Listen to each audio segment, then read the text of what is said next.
estamos voltando aqui na AltV, no programa Soberania Cultural, novamente para debater sobre esse decreto que está assustando e muito o mercado e tudo que envolve a arte brasileira. E é curioso, né? A gente começa a falar, a AltV começou a falar, nós compramos essa luta e os órgãos oficiais começaram a questionar e até mesmo ser ofensivos com o Dr. Pedro Mastrobono, que já esteve aqui, e com esta que vos fala. Então, para dirimir dúvidas, nada como um terceiro. E eu trouxe hoje, então, o professor doutor de Direito Constitucional da PUC de São Paulo, Dr. Roberto Dias. É um prazer tê-lo aqui com a gente. Prazer é meu, Rosana. E vamos, então, eu acho muito importante a gente começar a continuar o nosso debate de uma forma mais profunda. Então, eu acho que é importante os internautas entenderem. O decreto 8.124 de 2013, ele vem regular duas leis de 2009. Não é isso, doutor Roberto? Isso. E aí, então, como é que é essa questão para o internauta e até mesmo para todo o pessoal do mundo da arte, do legislativo? Nós temos a primeira lei, a Constituição Federal. E depois, qual é a hierarquia de leis que existe no nosso Brasil? Vamos lá. Há uma previsão geral sobre o direito à cultura na Constituição Federal, né? E depois há leis que regulamentam essas disposições constitucionais, que são leis que estão abaixo da Constituição, hierarquicamente falando. Ou seja, prevalece sempre, num conflito, a Constituição Federal. Sempre prevalece a Constituição Federal. E entre lei, decreto, lei, entre lei e decreto, como é que o nosso internauta pode entender essa distinção? Aí a lei é produzida pelo Parlamento, né, pelo Congresso Nacional, nesse caso, uma lei federal produzida pela Câmara e pelo Senado, e ela regulamenta, trata de alguns assuntos previstos na Constituição, e essa lei que está abaixo da Constituição, ela, para dar fiel execução a ela, há uma previsão na Constituição que o chefe do Poder Executivo, nesse caso o Presidente da República, tem a possibilidade de regulamentar essa disposição legal. Ou seja, então, são três patamares, são três degraus. A Constituição acima, depois a lei e abaixo o decreto. E pode acontecer de levar tanto tempo assim para um decreto sair regulamentando uma lei que já é de 2009? Isso é comum no nosso país? É comum. É comum, não deveria, mas é. Não é? Seria interessante que, para dar fiel execução à lei, o decreto viesse num tempo razoável, né, logo após a produção legislativa. É o que se espera, né? É o que se espera. Agora, continuando. Então, já que o decreto só vem a regulamentar aquelas leis, ele não pode, em momento algum, ampliar o que está na lei. Conceitos, normas. Ele pode fazer isso, o decreto? A previsão constitucional sobre isso é a de que o decreto surge para dar fiel execução à lei. Portanto, há um entendimento que majoritário, né? Majoritário, entendimento, né, quase não há quem diga contra isso, né, que o decreto não deve criar direitos e obrigações, ou seja, não deve fazer o papel da lei. Né? Quem cria direitos e obrigações é a lei com base na Constituição. E para viabilizar a execução dessa lei, ou seja, simplesmente para viabilizar a execução, é que se deve, né, produzir um decreto esmiuçando essa lei, né, de modo a viabilizar então a sua execução. E só para encerrar e a gente começar realmente a falar do nosso decreto. Toda lei necessariamente tem um decreto? Não, não obrigatoriamente. Não obrigatoriamente. É possível que se tenha as leis que são, né, tem algumas leis que elas mesmas prevêem que elas serão regulamentadas por um decreto, outras não, mas o fato é que é uma prerrogativa do chefe do Executivo fazer essa regulamentação na hipótese em que a lei não determine, né, e que seja necessário o decreto para viabilizar a execução da lei. Eu lembro da aula do processo legislativo, mas eu vou perguntar para o doutor Roberto. Doutor Roberto, é recomendável, é desejado que uma regra tenha um conceito aberto que possibilite um monte de interpretações? Cada um que lê vai ter uma interpretação? O processo legislativo deve ser feito de modo a permitir o menor número de dúvidas possíveis, né? Então, um conceito que é dado por uma lei ou por um decreto, né, deve ser muito bem definido para que, né, dê menos margem para dúvida. Agora, a provocação final, antes da gente entrar no nosso tema, talvez até porque leis são feitas sem esse cuidado que temos tantas ações na justiça? É um dos motivos, não é? É um dos motivos. Não é o único motivo, mas é um grande motivo. Pois é, será que é proposital? Nós temos que começar a pensar nisso, porque se for proposital, nós temos que rever quem está lá no parlamento, porque depois a culpa é do judiciário, que demora muito, porque tem muito processo, tudo errado, não é? Mas então agora para o nosso caso. Então em 2009 vieram 2 leis para cuidar do acervo brasileiro, dos museus, não é isso? E agora esse decreto que vem, no seu entendimento, Dr. Roberto, pelo que o senhor pôde verificar, esse decreto, para mim pelo menos, quando ele define bem cultural, é uma regra que permite interpretações, é uma regra aberta demais, é um conceito que poderia ter sido melhor trabalhado? A meu ver, nessa questão específica, Rosana, era um conceito que deveria ter sido melhor trabalhado, né? Principalmente porque se fala em bem cultural como algo a ser conceituado, e para conceituar bem cultural se usa a mesma expressão, bem cultural. Ou seja, aí já há um problema. Né? Bem cultural é um bem cultural. Vamos definir uma pessoa. Pessoa é pessoa. Não é algo que não deveria se dar dessa maneira. Né? O conceito deveria haver uma descrição, né? Os elementos do que compõe aquele conceito, sem usar as mesmas expressões que compõem aquele termo. Né? Pois é.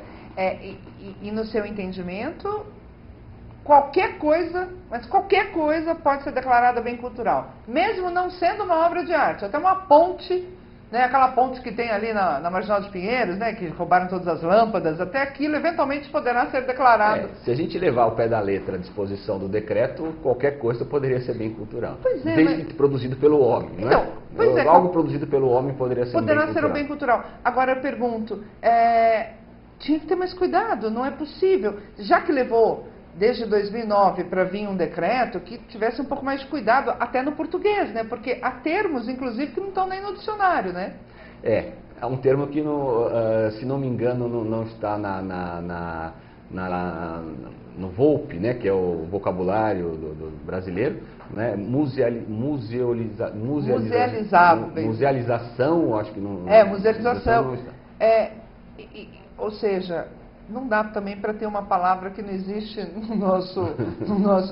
num decreto, não é? Mas, enfim, isso é Brasil. Aí eu vou além. Então, qualquer coisa pode ser declarada bem cultural. A lei, as 2 leis de 2009, quando vem cuidar de museu e de acervo, ela limita o campo de acesso.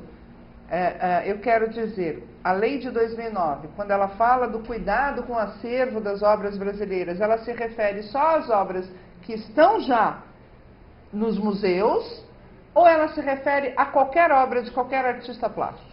A lei vai falar, mesmo porque o primeiro é um estatuto dos museus e o outro é um instituto que vai tratar de museus, vai falar de obras que estão em museus. Em museus. E eu pergunto, não é um erro crasso uma legislação fazer isso? Se o decreto vem regular 2 leis que cuidam de museus, e aí ela amplia a sua área de atuação, tecnicamente assusta. Aí a primeira questão que a gente volta para aquele nossa fala inicial, nossa conversa inicial, que é, me parece que nesse ponto, especificamente, o decreto extrapola o âmbito da sua competência. Tá. Então, vamos além. Então, constitucionalmente, esse decreto não poderia sair do que está dentro de museus. Mas, pelo que nós já conversamos aqui, ele, do jeito que está, ele vai afetar galeristas, museus, artistas plásticos, colecionadores, enfim, o universo todo da arte brasileira. Certo? E aí, o que é pior, para mim? De repente vem no artigo seguinte, não é? A declaração de interesse público. Não é? Da forma como está, é quase que a mesma pergunta, né? Qualquer coisa poderá ser declarada de interesse público, inclusive os bens que estão fora dos museus. Sim. Não é? O que eu acho que a gente tem que deixar bem claro é que da forma como redigida, para mim, poderá haver essa ampliação, ou seja, poderá haver essa invasão de obras afora dos museus.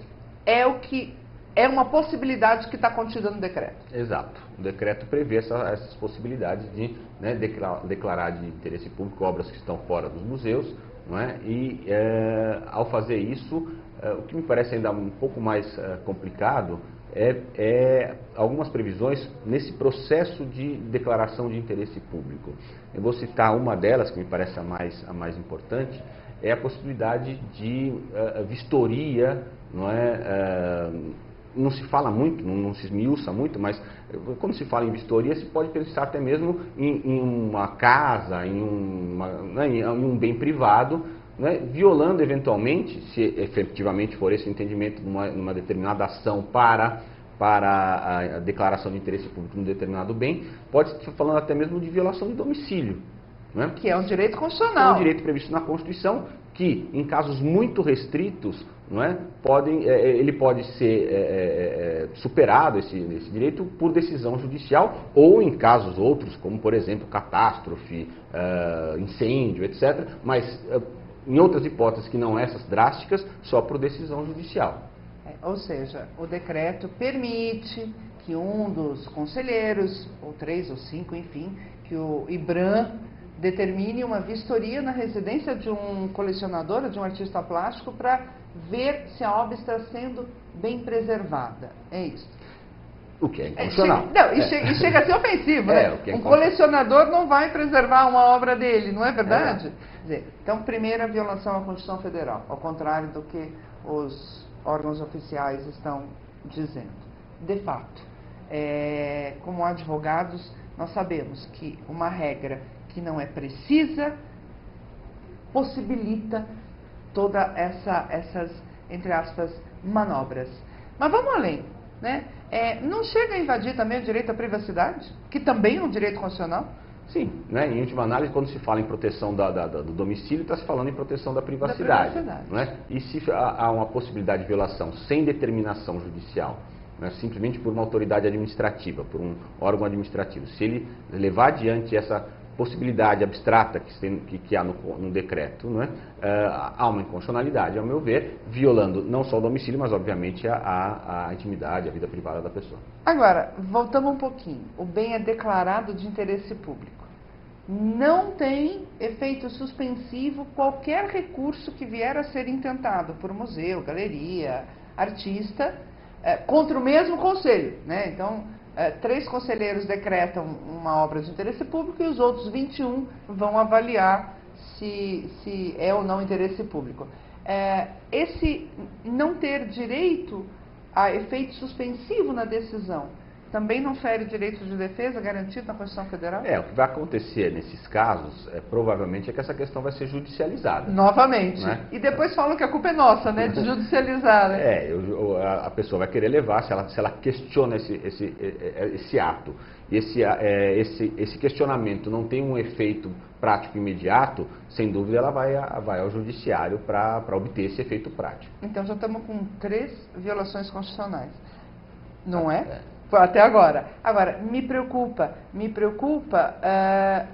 como que este artista, ou enfim, essa pessoa que teve o seu bem atingido por essa declaração, vai poder, diante de uma definição tão vaga, dizer que não é de interesse público. Eu não vejo defesa, assim, a priori, bate-pronto, não é? Na verdade, o que está se fazendo é invertendo o que a gente chama do ônus da prova, não é? Ou seja, quem vai ter que provar que não é de interesse público vai ser o artista numa ação judicial e não num processo que poderia ser um processo um pouco mais aberto, um pouco mais, não é, um pouco menos invasivo, de modo a que pudesse ter a possibilidade de uma defesa mais ampla. Outro dia a gente estava entrevistando aqui o Henrique Amaral, que tem aquele painel maravilhoso lá no Palácio do Governo, e a gente estava justamente falando isso, né? A Mona Lisa, ninguém precisa declarar de interesse público, não é? A própria sociedade declara uma obra de interesse público, ou uma premiação, não é? Quer dizer, eu vejo com muita dificuldade essa defesa mesmo no judiciário, Roberto? Sim, né? Isso dificulta a defesa no judiciário. É uma loucura. Sem dúvida. Mas vamos além. O que é na Constituição o direito à privacidade, à propriedade, que me parece também violado? A Constituição também garante o direito à propriedade. A Constituição é muito generosa em relação aos direitos, isso é verdade também. Sim, né? sim. Prevê direito à propriedade, prevê a função social da propriedade, prevê direito à cultura, prevê uma série de direitos. A questão é como compatibilizar isso. A ideia que me parece ao ler o decreto é que em alguns pontos ele extrapola a previsão legal e, portanto, não faz o que a Constituição autoriza. Eu vou dar um exemplo. Eu ganhei de uma pessoa muito querida uma obra premiada pela Bienal da Itália, na Bienal da Itália, que é a Célia D'Aiuto, que está aqui com a gente também hoje, uma artista plástica renomada, galerista também, Célia. Eu sou sócia de uma galeria, eu ajudo na galeria, sou sócia de uma dona de galeria que faz de homenagem ao Brasil e Itália. Então eu participo da galeria também, né? Mas assim, eu foco mais realmente ensinar arte, fazer arte.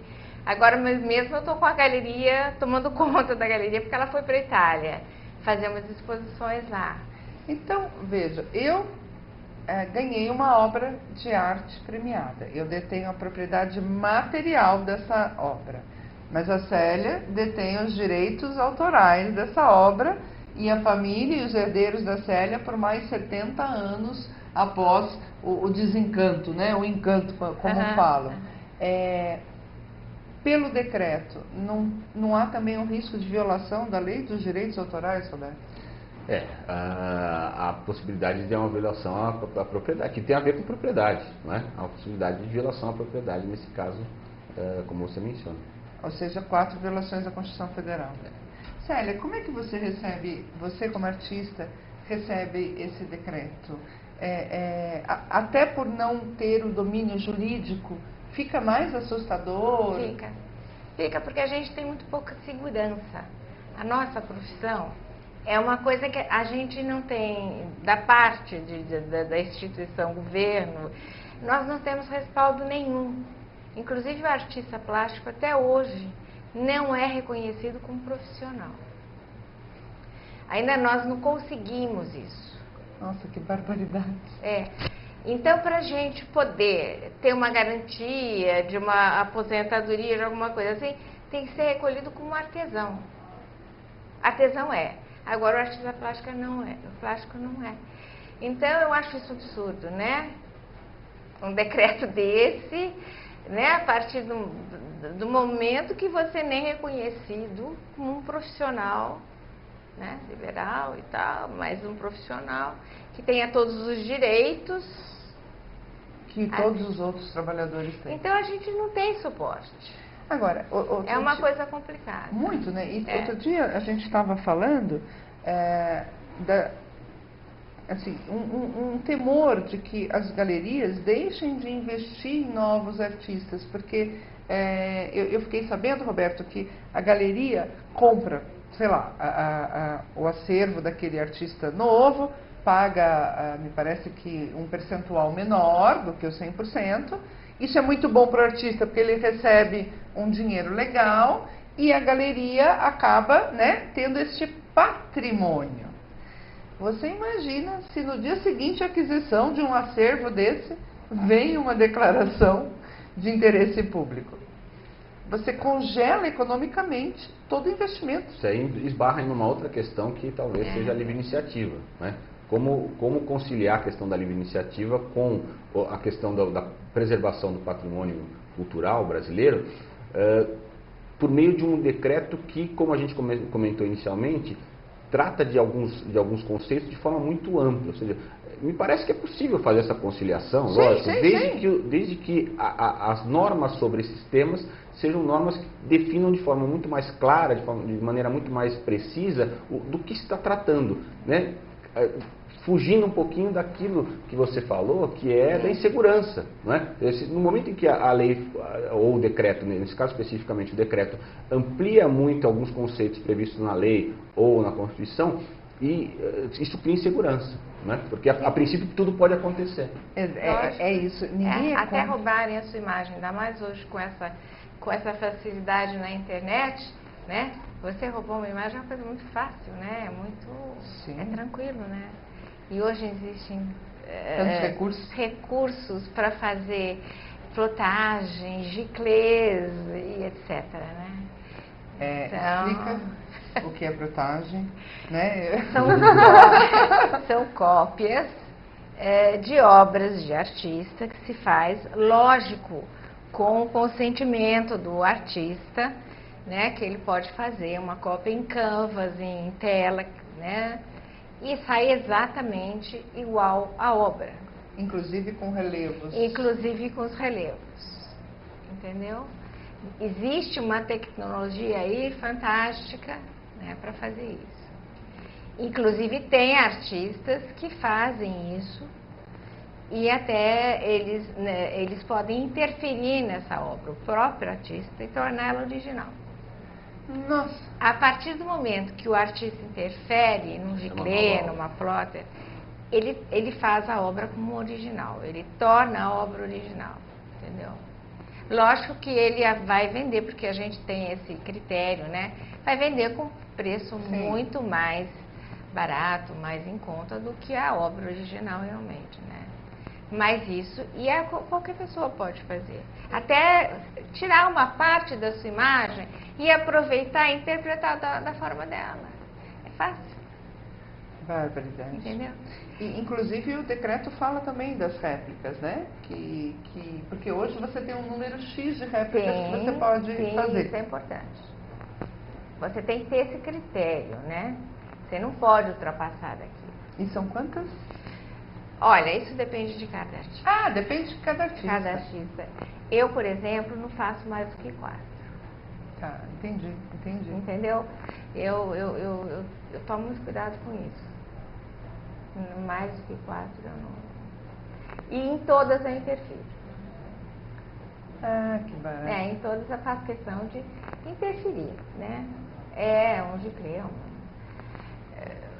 Para te falar que uma eu não interferi, porque foi para um amigo meu, colega, artista também, e ele não quis que eu tocasse. Eu quero exatamente assim como é.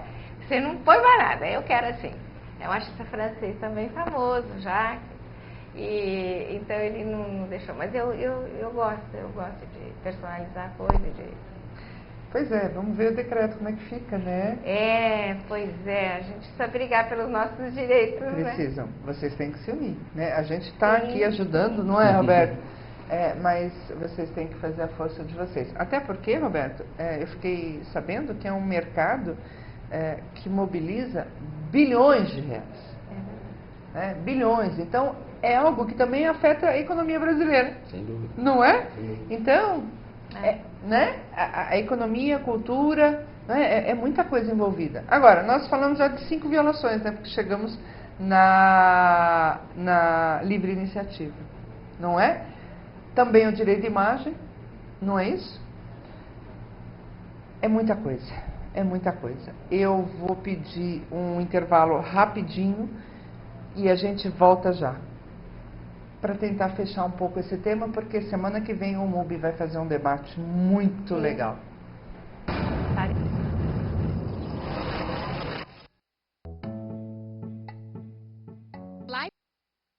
Desaparece essa figura da mão dela. A segunda etapa é começar a fazer atividades relacionadas a lavar as mãos durante 21 dias. Eu vou fazer a tarefa e vou mudar meus hábitos. O quinto passo é o reconhecimento das crianças e das famílias que executaram essa atividade em casa. Porque a ver a mão. E com isso reduzimos o número de visitas a postos de saúde, aumentamos a frequência escolar e diminuímos gastos relacionados a remédios. Nesse ano, o programa vai atingir 294 mil crianças, impactando mais de 1 bilhão de famílias mundialmente até 2015. Não é só o ato de lavar as mãos, é também uma forma de cuidar de si e cuidar dos outros. Trabalhar por uma causa que é muito maior, que é transformar a vida das pessoas. É emocionante.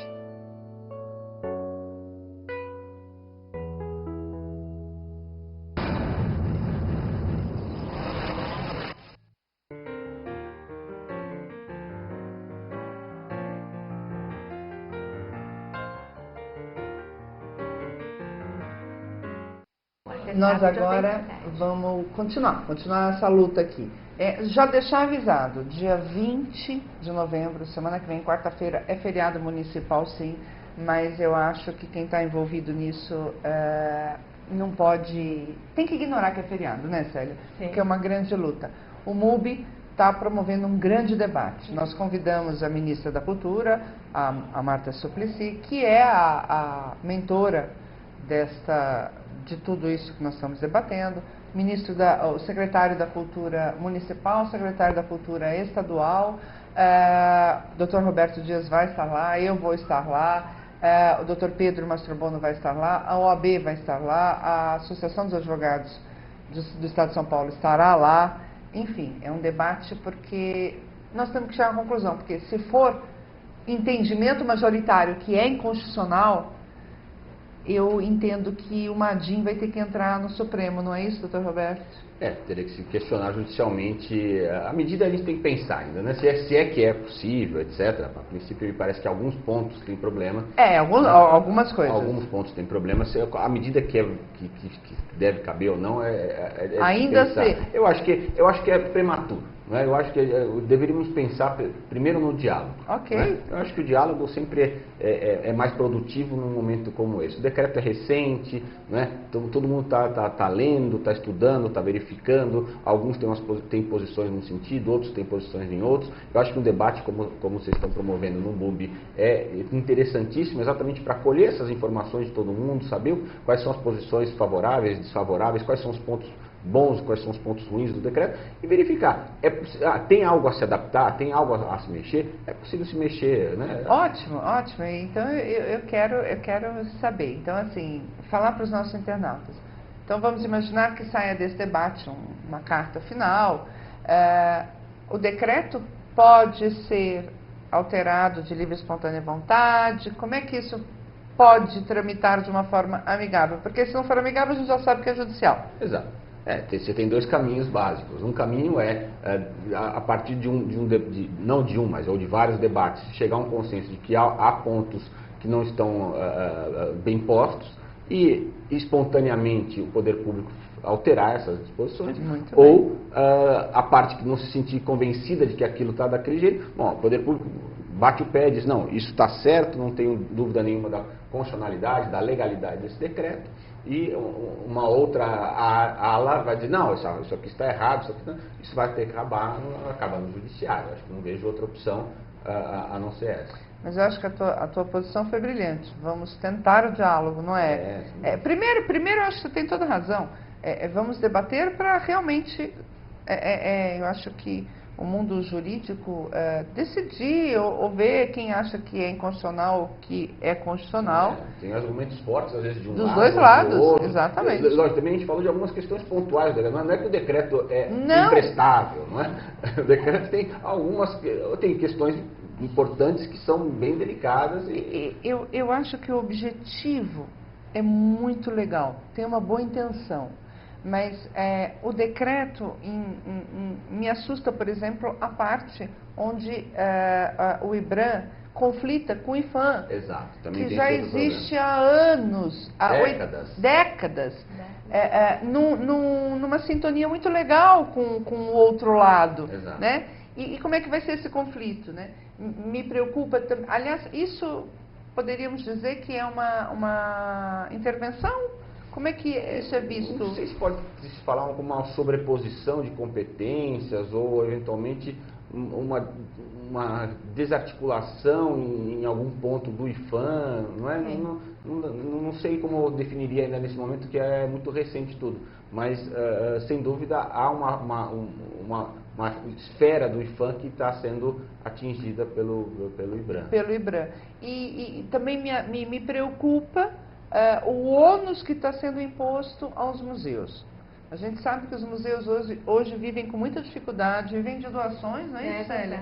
Dos amigos do museu de tal, e eles vão ter que passar para o IBRAM obras que, todo um organograma para o ano seguinte, que me parece inviável, né? Que obra vai comprar, que obra vai expor, que obra vai vender, afora ter que catalogar todo o acervo histórico do museu, seja ele de décadas ou não, para passar para o IPHAN. Então, para o IBRAM. A gente não sabe se os museus têm essa estrutura hoje para atender essa lei. Né? Complicado. Não é complicado? Eles podem até, e aí também me assusta, doutor Roberto, eles podem, num leilão, dizer a um museu que é ele que tem que comprar aquela obra, porque aquela obra tem a ver com o acervo dele. Mas e se o museu não tem dinheiro? O dinheiro tem que sair de algum lugar. Provavelmente vai acabar saindo do poder público, será? A gente não sabe, né? Mas o poder público não teria que ter um orçamento? Envolve isso também. Nossa, que coisa muito... É muito complicado, né? Precisa ser tudo muito bem explicado, né? Precisa ser tudo bem colocado, né? E ajustado de acordo com a capacidade de cada órgão poder ou não poder fazer aquilo, né? Não é fácil, é uma coisa difícil. Não, para mim é assustador. Agora, Célia, você vê, eu também já perguntei isso para alguns artistas, para alguns colecionadores,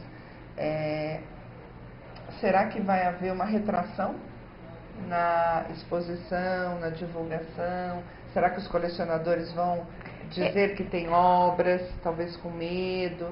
Será que haverá um impacto? Pode ser, pode ser. Depende do ônus que isso vai acarretar para eles, né? Porque, na verdade... Porque, lógico, que vão ter que aí. Até com medo. E tá até com medo, até com medo. Como professor, né, analisando essa questão de um aspecto mais... dá para se ter medo.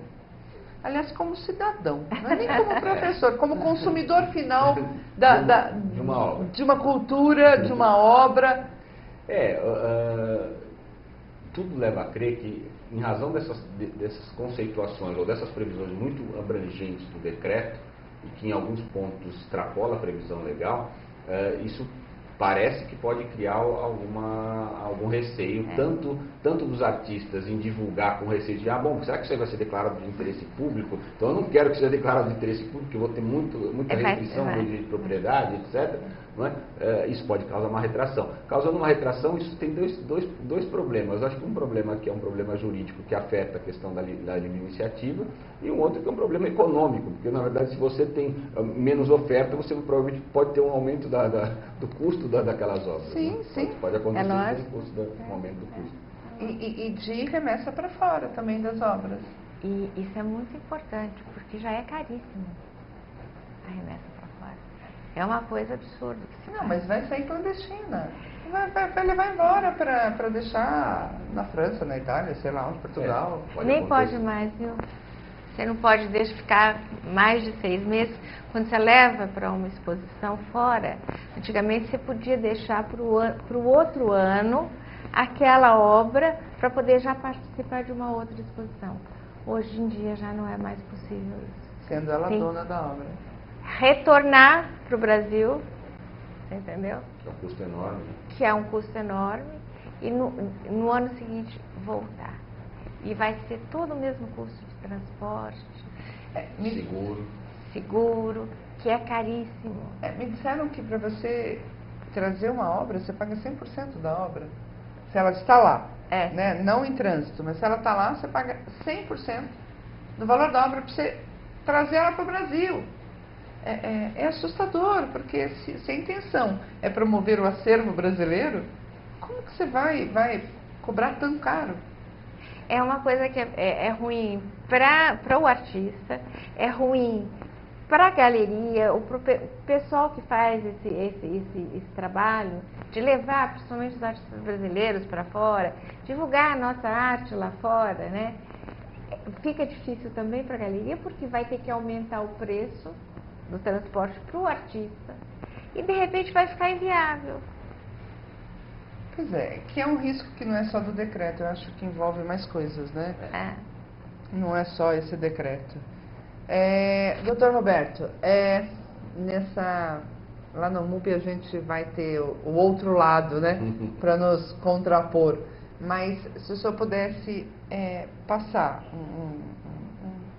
um briefing, um resumo deste decreto hoje, no seu ponto de vista constitucional, para o nosso internauta, como é que você, né, para dar uma fechada em tudo isso que a gente está falando.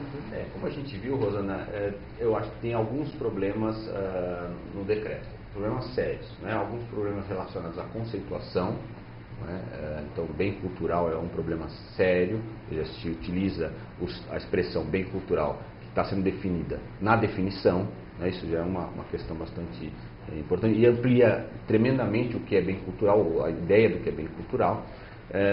Há alguns outros problemas relacionados à declaração de interesse público, não é? Que é, como eu mencionei, a possibilidade abstrata, não estou dizendo que isso vai acontecer ou não, mas que o decreto permite uma leitura, uma interpretação que possa levar a uma eventual violação até domicílio, que não seria possível por força da Constituição, né? E tem, em linhas gerais, alguns pontos em que ele extrapola a previsão legal, o que do meu ponto de vista é inconstitucional. Não estou dizendo que ele inteiro é assim, mas estou dizendo que alguns pontos importantes dele, a meu ver, tem problemas. E talvez até corrigir a escrita, né? Pode resolver, é só fechar, conceituar e não permitir tantas interpretações. Está todo mundo muito assustado. Aliás, outro dia eu dei uma palestra em Araras para estudantes de direito, Roberto, e eu sempre brinco quando eu dou palestra.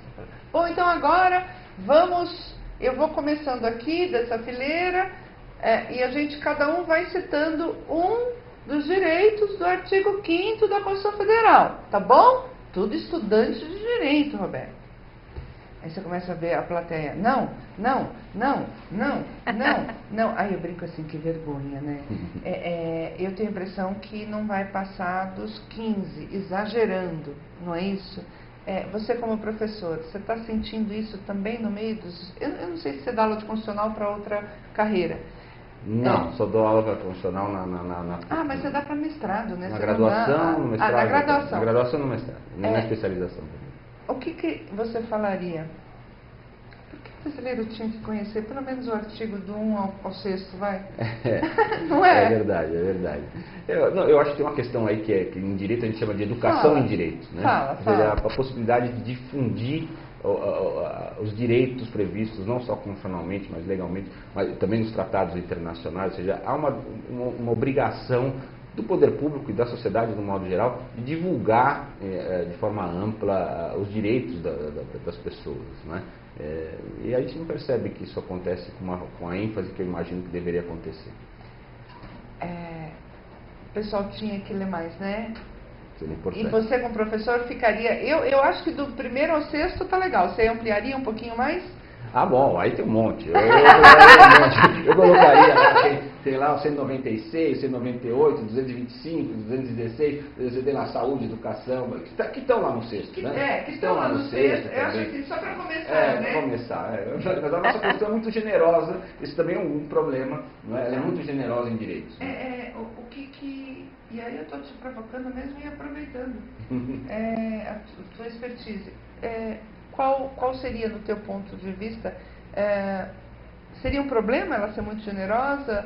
Ela cria um problema de efetividade, que eu posso dizer. Eu não queria entrar muito no juridiquês, mas a ideia é o seguinte: quando a gente tem uma Constituição que é muito generosa, prevê muitos direitos, a chance de a gente ter algo que não vai ser visto na prática é muito grande. Isso pode causar um certo desencanto, poderia chamar assim, né? Isso é ruim, isso me parece ruim. Que na verdade é o que a gente vê, está tudo escrito, mas cumprido mesmo pouco. Tem um problema de efetividade da Constituição. Então você também comunga do que nós estamos já falando há algum tempo, de que é necessária uma reforma de Estado? A gente precisaria pensar em reforma, tem várias reformas que são necessárias. Eu acho que em junho a gente teve uma demonstração importante, a população sim. foi à rua, um pouco de forma difusa inicialmente, Sim. tal, mas é uma questão de representatividade bastante importante. Eu acho uma reforma política me parece bastante importante, não é? E aí você tem outras reformas importantes. Sim, judiciário precisa de reforma. Talvez a tributária, Sim. federativa. Sim, São tantas reformas sim. que talvez tenha que se eleger uma ou outra inicialmente para fazer passo a passo, porque não dá para mexer em tudo. Você acha que não precisaria de uma constituinte nova? Ah, não, creio que não. Creio que não. Você acha que dá para caminhar? Essa crítica que se faz à Constituição nossa, ou pelo menos a nossa história constitucional recente, que é de muita alteração da atual Constituição, mais de 70 alterações constitucionais nesses últimos 25 anos, eu não vejo isso como uma crítica muito consistente, porque isso mostra que o processo de alteração da Constituição para adaptação às novas realidades tem acontecido de uma forma frequente, ok, mas natural para uma Constituição que é tão ampla, tão detalhista, tão geral. Que interessante ouvir isso, não É verdade. Eu nunca tinha ouvido dessa forma. Eu também sempre não. ouvia mudança, precisamos mudar porque está obsoleto e não sei, mas não dessa forma. Eu acho muito interessante. O fato de ter mudanças contínuas é um fator para evitar que surja uma ruptura. Né? E sempre uma ruptura muito grande sempre traz muita insegurança. Já que a gente está tratando no debate de hoje exatamente de insegurança, né? Porque é um pouco isso, né? O decreto foi além, o decreto é muito genérico, etc. Isso cria insegurança no mercado de arte, ou até mesmo na proteção dos bens culturais, etc. A gente está falando, na verdade, da mesma coisa. É né? verdade. Voltamos a falar de segurança, quando você tem uma ruptura da Constituição, você tem uma insegurança muito grande. É verdade. Acho que em todas as áreas hoje em dia existe essa insegurança muito grande, né?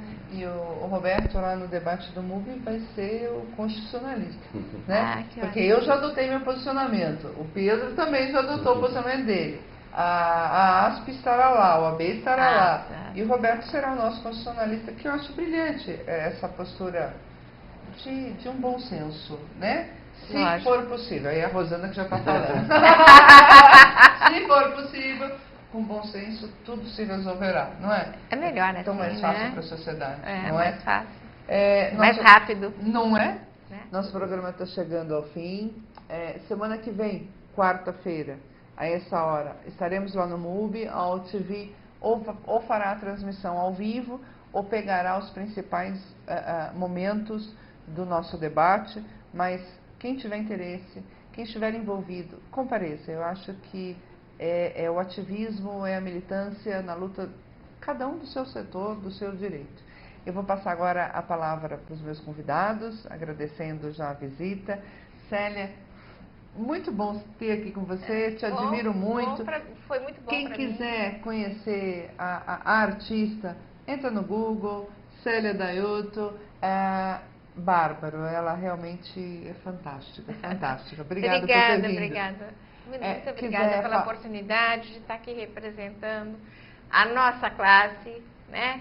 E que é uma classe tão sacrificada, eu acho, do artista, né? É difícil ser artista.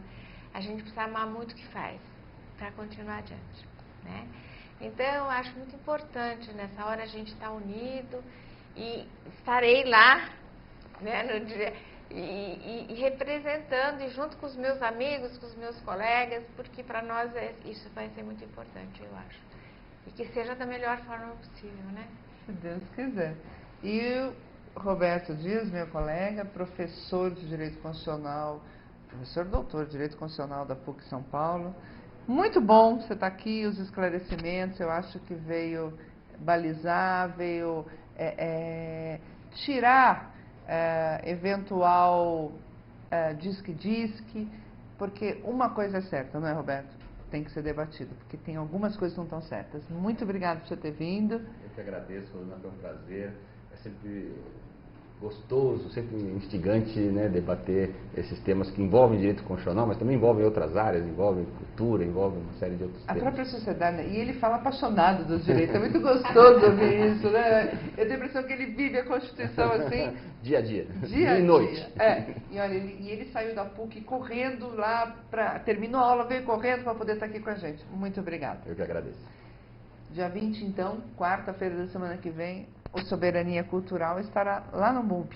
E nós vamos, sim, transmitir ou o tempo todo, porque é das 10 da manhã às 5 da tarde, ou os principais momentos dessa questão tão importante, que como o Roberto disse e a Célia também, envolve um setor economicamente muito forte do Brasil e que é importante, envolve a sociedade brasileira que tem direito a ter acesso à arte, envolve os artistas, que aliás eu vou comprar essa briga, que não tem regulamentação de profissões, isso é uma vergonha, isso é o fim da picada.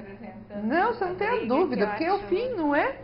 E, enfim, até quarta-feira lá no MUB, a partir das 10 horas da manhã. Muito obrigada.